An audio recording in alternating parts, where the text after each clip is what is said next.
জয় গুরুদেব। আমি আজ উপনিষদ থেকে কিছু তুলে ধরব। মন দিয়ে শোনা খুবই পুণ্যের কাজ এবং তাতে ভাগ্য সুপ্রসন্ন হয় প্রত্যেকেরই। বলছি যে কোনো উপনিষদ পাঠের আগে শান্তিপাঠ মন্ত্র উচ্চারণ করতে হয়। কি বলছি? ওম পূর্ণমদ পূর্ণমিদং পূর্ণাৎ পূর্ণমুদচ্যতে পূর্ণস্য পূর্ণমাদায় পূর্ণমেবাশিষ্যতে। এই মন্ত্রে, এই শান্তি মন্ত্রের অর্থ কি? বলছে ইহা পূর্ণ, ইহা পূর্ণ, পূর্ণ হতে পূর্ণই উদ্গত হয়। পূর্ণের পূর্ণকে নিয়ে গেলে পূর্ণই অবশিষ্ট থাকে। পরব্রহ্ম পূর্ণ, এই জগৎ পূর্ণ। পরব্রহ্ম হতে এই জগৎ পরিব্যক্ত হচ্ছে। পূর্ণ হতে পূর্ণ নিয়ে গেলে যা থাকে তাও পূর্ণই থাকে, অপূর্ণ কোনো কিছুতে থাকে না। ঈশা ব্যাসমিদং সর্বং যৎকিঞ্চ জগত্তং জগৎ তেন তেক্তন ভুঞ্জিতমাম গৃদ্ধকস্য স্নিগ্ধনম। অর্থাৎ এই জগতে যা কিছু দৃশ্যমান সকলই পরিবর্তনশীল। যা কিছু আছে সব নশ্বর। এই নশ্বর বস্তুসমূহকে জড়িয়ে রয়েছে একটি অপরিবর্তনীয় বস্তু, তার নাম ঈশ্বর।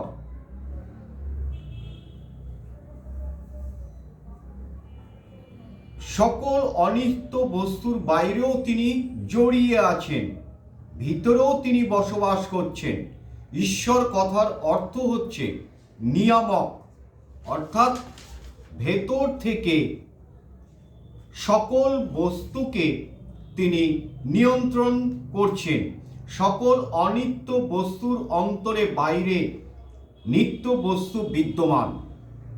এই বিশ্বাসটি দৃঢ় থাকলে এই অস্থির জগতের মধ্যেও সুস্থির থাকা যায়। জগৎ পরিবর্তনশীল হলেও মিথ্যা নয়, ইয়া বুঝতে পারা যায়। জগতে শব্দ, স্পর্শ, রূপ, রস, গন্ধ প্রভৃতি জীবের ভোগের বস্তু। এই সব ভোগ করবার একটি বিধি আছে, অর্থাৎ নিয়ম আছে, একটা কৌশল আছে। ভোগাসক্ত হয়ে ভোগ করলে তার ফল দুঃখ হয়। অর্থাৎ আমি ভোগ করব, এই ভোগের চিন্তায় আমি পরে আবার ভোগ করবো, এই ভোগ করতে করতে লালসা বাড়ে। তখন তুমি ওই ভোগের মধ্যেই চলে যাবে, তুমি ওই ভোগকে আর ত্যাগ করতে পারবে না। ভোগের মধ্য দিয়ে শান্তি পেতে হলে ভোগ করতে হবে ত্যাগী হয়ে। অর্থাৎ আজ আমি একটা রসগোল্লা খেলাম, তৃপ্তি পেলাম, লোভ জন্মালো না। আমি যদি মনে করি আহা কি সুন্দর, আমাকে আর একবার খেতে হবে, তাহলে সেটা কিন্তু ভোগী হয়ে গেল। আর যদি তুমি তৃপ্তি পেয়ে যাও, তৃপ্তি সহকারে তুমি খেলে যে না সুন্দর জিনিস, এটাকে আবার পরে আমি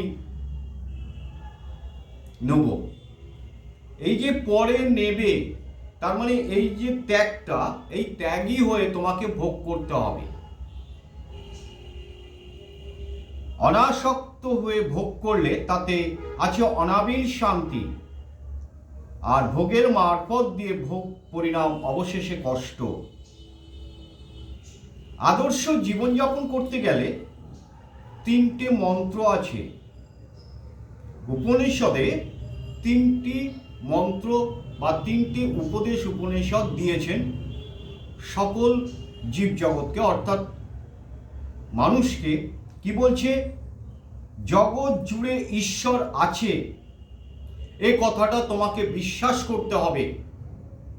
এক নম্বর গেল। দু নম্বর হচ্ছে ভোগাসক্তি ত্যাগ করে ভোগ করো, লোভ যেন না আসে যে পরের বারে আবার খাবো, আরো জমাবো, আরো কিছু করব। তাহলে কিন্তু হবে না। আর 3 নম্বর হচ্ছে পরদ্রব্যে অর্থাৎ পরের জিনিসে লোভ করো না। এই সুন্দর জীবনের জন্য শুধু এইটুকু নির্দেশ কিন্তু আমাদের উপনিষদ দিয়েছেন। আবার বলি, 3টে আদর্শ জীবনের জন্য 3টে মন্ত্র আছে। জগৎ জুড়ে ঈশ্বর আছেন, সেটা তোমাকে বিশ্বাস রাখতে হবে। 2 নম্বর হচ্ছে ভোগাসক্তি ত্যাগ করে ভোগ করতে হবে। 3 নম্বর পরদ্রব্যে লোভ করো না। তাহলে এই 3টেকে যদি তুমি মেনে চলো, এই জীবন অতি সুন্দর হয়ে উঠবে। আজ এই পর্যন্ত রইল, নালে ভিডিও বড় হয়ে গেলে শুনতে চাইবে না, অনেকে সময়ের অভাব, সবাই পরিশ্রমী। জয় জগৎ বন্ধু সুন্দর।